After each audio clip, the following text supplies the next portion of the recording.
And of course, that went on to me catching the bug and going, right, I'll start with data architect first, then I'll do sharing and visibility, because they're the two things I feel most confident in.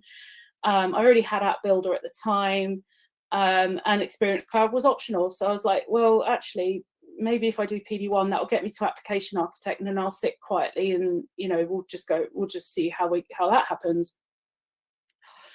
As I started to work through those certifications, I would come off an exam and think, oh, you know, it's really important that people understand that they need to know about this, or they need to understand about that.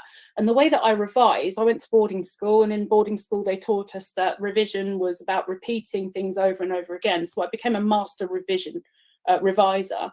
And I used the same approach for these exams and just decided to put my notes into blog posts. So I did that. And then as I started to progress, I started printing out my certificates, because I didn't want to ignore. It's easy to ignore them when they're just sitting in your inbox as like a PDF document. So I started printing them out, putting them on the wall, and I was like, oh, I don't like that white space. I need to get another cert just to fill up that white space. It just got a bit silly. And so I planned to get to application architect by end of October.